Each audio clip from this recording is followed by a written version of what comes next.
Mga kabida, isang magandang oras sa lahat at welcome po sa aking channel. Eto, magandang pag-usapan po Ito pong nangyari po kagabi dyan ho sa Davao City.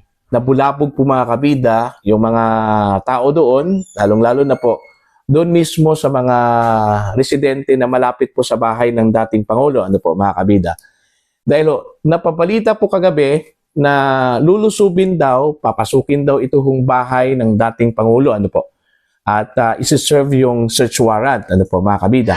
Dumagsa doon yung mga tao, yung mga supporters po ng dating Pangulo, At kabilang na po sa mga pumunta doon ay ito pong si Mr. Randy Usman, isa sa mga leaders po ng Islam diyan ho sa Davao City, at yung mga lawyers po ng dating Pangulo, mga kabida. Mga barangay officials andun din, At yun, sinisecure po nila yung bahay po ng dating Pangulo, although yung bahay na yun, wala pong tao kagabi, mga kabida, at hindi po batid kung saan po yung pamilya ng dating Pangulo, yung live-in partner po ng dating Pangulo, yung anak po ng dating Pangulo, wala pong ideya kung saan po sila kagabi at sa kasalukuyan po, mga kabida.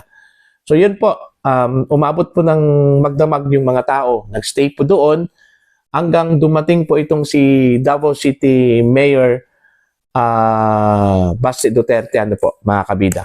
Now, doon ho sa pagdating po ng alkalde po ng Davao City, mas lalong umingay, naghihiyawan yung mga tao, nagcha-chant po ng pangalan ni Tatay Digong, mga kabida. So, tanda po ng kanila hong suporta, Okay?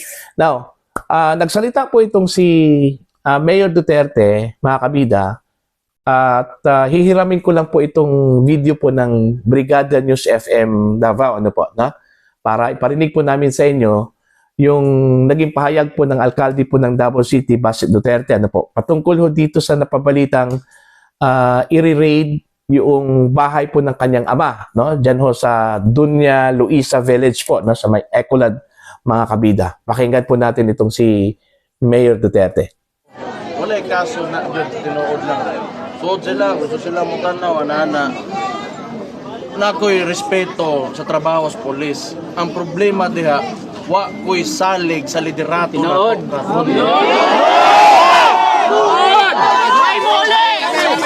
Bantay ka! Ulay nyo si tatay! Importante yun karon nakahibaw ta sa itong mga katungod. Kana yun, dili ta, basta-basta lang. Pareho sa gibuhat nila sa kuamahan. Wagi ko kibaw nganong tuan na dito sa Netherlands karon. Salamat kaayo. Sobra-sobra na inyo ginapakita. O gusto nako nga makapahuway mo o mauli mo. Kung unsa man ni dawato na mo ni. Kaya man na mo atubang. Ikibaw man may ako bisag kani karon wa ko'y sa nila.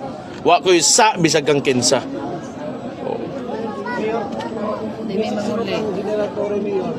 Salamat kayo sa media nga naa diri mo ramang gihapon nay uban di mangyapon among gawas dito sa kuan. Taas. Mao na ako gasalig ko sa inyo ha mga tao gyud karon. Yes. Tinuod lang. Kaya mainstream media medyo wala na eh. Mabuhay mong tanan mga Davawinyo.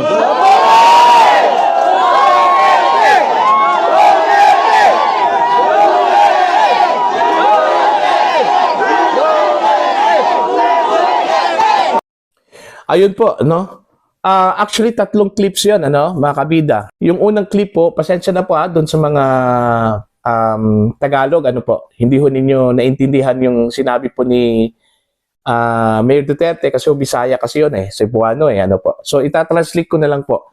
Actually, 3 clips yun, Yung unang clip po, mga kabida, ang sinabi po ng alkalde po ng Davao City, may tiwala po siya doon sa mga police, Police Davao, Pero doon ho sa mga namumuno, wala ho siyang tiwala doon, mga kabida, Dito ho sa pangalawang clip po, mga kabida, nagpasalamat po itong si Mayor Baste sa suporta po ng mga tao, At yun nga, pinapauwi na po niya yung mga tao, Kasi yun nga, umabot na po ng magdamag, Siguro mga around almost 1 na po, no? 1 AM na po yung time na yon, ano po. Now, dun ho sa pangatlong clip po mga kabida, pinasaringan po ng alkalde ito hong mga media, no? Lalong-lalo na po yung mga mainstream. Kasi ho, ang sabi po niya andyan nga sila, no? Nag-cover, pero hindi ho daw lalabas yan, ano? Yung kanila pong kino-cover po na balita dyan ho sa Dunya Luisa po mga kabida. But anyway, yun nga, in-emphasize lang po ng alkalde po ng Davao City doon sa mga tao na kailangan pong malaman natin o alam po natin yung karapatan po natin, ano? Para hindi ho tayo daw magaya sa nangyari po daw sa kanyang ama, ano po, no? Bigla kong inaresto, kinuha at dinala po at andun na po sa the Netherlands po ngayon, ano po mga kabida. So yun lang po, no?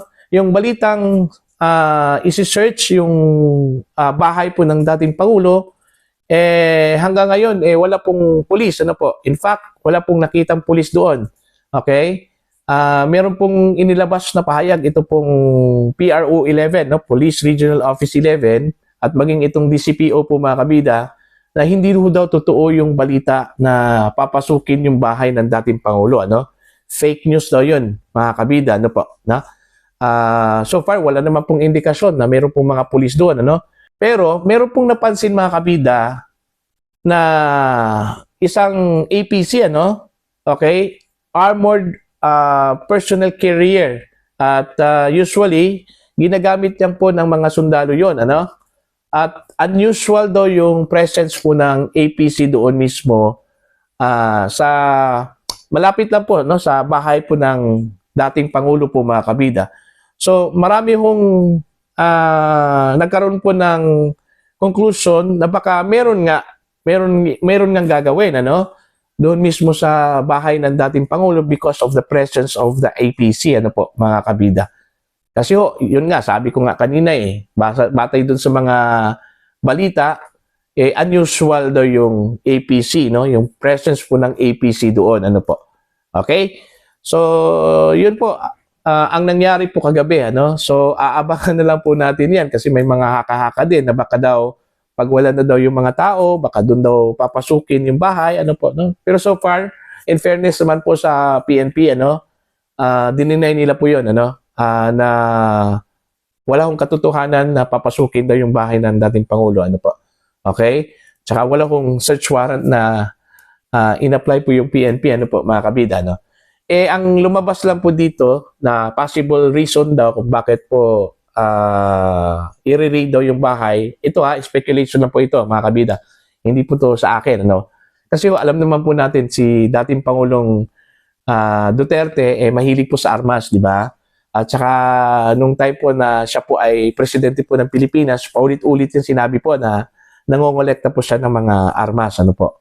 Pero may presumption po na yung armas na yon, yung mga armas na yon, lisensyado yon, ano? Kasi Pangulo ka ng Pilipinas tapos nangongolekta ka ng armas na wala hong lisensya. So presumably may ano yon, may license yon, ano po, no?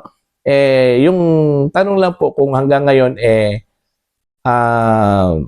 valid po ba yung license, no? Baka expired na yon, ano po, no? Baka yun daw yung possible reason or ground kung meron man pong search warrant na in-applyan ito kung PNP, ano po, mga kabida. So puro lang yun speculation po, mga kabida, pero uulitin ko po, dininay po yan ng PNP. Wala hong katotohanan daw na meron pong search warrant na in-applyan ang Philippine National Police at papasukin daw itong bahay ng dating Pangulo po, mga kabida. Alright, so yun yung ganap po, mga kabida. Medyo nagkaroon lang po talaga ng ingay, ano? Tension doon ho sa harap mismo ng bahay ng dating Pangulo, mga kabida, kagabi because of the reports, no, na meron daw search warrant na isi-serve at papasukin daw yung bahay po ng dating Pangulo. So far, wala pong balita kung saan po yung pamilya po ng dating Pangulo, yung kanyang live-in partner, at saka yung kanyang anak. Ano? Kasi gaya ng sinabi ko po kanina, walang tao yung bahay po ng dating Pangulo. Although, marami pong mga kapitbahay po yung dating Pangulo doon. Sila mismo yung nagtutulungan doon kagabi para lang po na magkaroon po ng gathering, no? May mga nag-grocery, no? Kagabi, no? At saka yung mga kaibigan po, malapit na kaibigan po ng dating Pangulo, ng pamilya ng dating Pangulo, andun din mga kabida, yung mga barangay officials andun din, So yun po, ang ganap kagabi po sa Davao City po mga kabida, po. Para po sa inyong comments and opinion, you can comment down. Sa mga hindi pa po subscriber po mga kabida sa akin channel, please subscribe. Just click the subscribe button, click the notification bell, click all para updated po kayo sa aking mga uploads. Maraming salamat po sa inyong lahat. God bless po mga kabida.